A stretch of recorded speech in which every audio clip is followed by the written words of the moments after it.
I am 52 years old lady here is my infidelity story of fuck passion. The house was exceptionally silent that afternoon, the kind of stillness that makes you aware of the soft buzz of appliances or the far-off singing of birds outside the window. I found myself alone in the living room, mindlessly flipping through a magazine I had no real desire to read. My husband, always engrossed in his work, was away. On another business trip, I wasn't upset. This had become a regular occurrence. However, the lingering emptiness felt more pronounced than usual. I glanced at my phone hoping for a message or a call, but there was nothing. The quiet underscored how predictable my life had grown, how routine had encased me like an unseen barrier. I loved my husband, or so I told myself, but over the years, something had changed. Passion had dwindled into comfort, and comfort had gradually morphed into complacency. The sound of a car door shutting snapped me out of my reverie. I peered through the window to see my nephew Ethan approaching.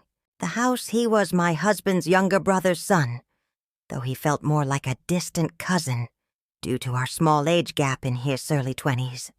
Ethan exuded confidence and possessed a charisma that effortlessly attracted people. I opened the door before he could. "Knock, hey, Ethan. What brings you here?" I asked, hiding my surprise with a smile. He beamed. "Uncleased me to pick up some documents. He left. Hope it's not a bad time." "Not at all. Come in," I replied, stepping aside as hinted. I couldn't help but notice how smoothly he moved and the vibrant energy he brought into the room. He threw his bag onto the couch and glanced around. "Nice place, as always. You've got great taste." I chuckled, dismissing the compliment. "Flattery won't get you out of trouble. What documents are you after?" He shrugged something about property papers. I decided to check his study, while Ethan headed there as he made his way to the study. I reflected on how different he was from my husband. Ethan was spontaneous, charming, and unapologetically self-assured traits that had been missing from my everyday life for a long time. I shook off the thought, feeling a bit silly. He was family, after all. But then Ethan returned with the papers, his sleeves rolled up, to reveal a tattoo on his forearm that I hadn't noticed before. He caught mastering and smirked. "You like it?" "It's interesting," I replied, feeling slightly embarrassed. We sat down and chatted for a while, more than we ever had before. His stories were lively, filled with humor and adventure, a stark contrast to the monotony. I had grown used to his. Laughter was infectious, and his presence was magnetic for a short time. I forgot about everything: my husband, my responsibilities, the unspoken rules of propriety. In that moment, it was just Ethan and me, two people sharing a connection I couldn't quite define. Our conversation flowed naturally, filling the room with a warmth I hadn't experienced in years. Ethan leaned back on the couch, his eyes meeting mine, a moment too long as he spoke. There was something about the way he listened, genuinely interested in every word I said, that was disarming, almost intoxicating.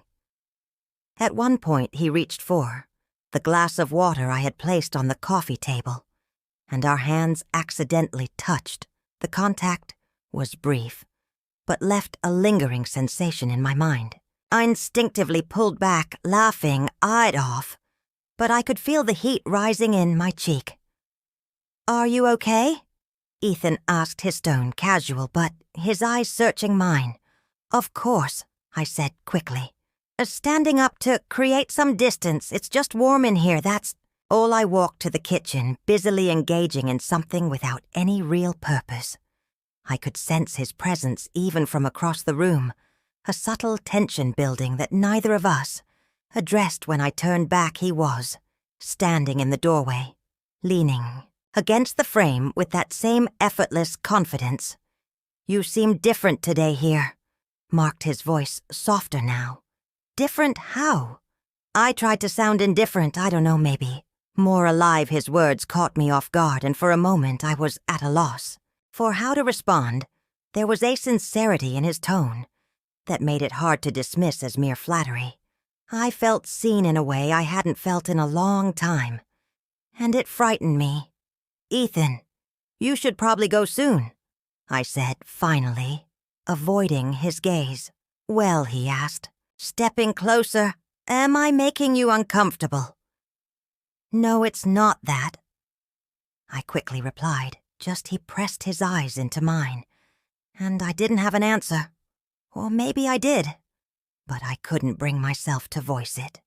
The air between us felt charged heavy with unspoken words and unacknowledged feelings. He was standing too close now, and I could feel my resolve weakening. "This isn't right," I whispered to myself, more than to him.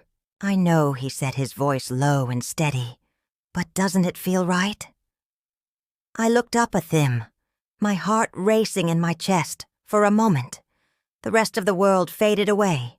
It was just the two of us suspended in armament that felt both impossible and inevitable. He reached out, his hand brushing against mine, and I didn't pull away.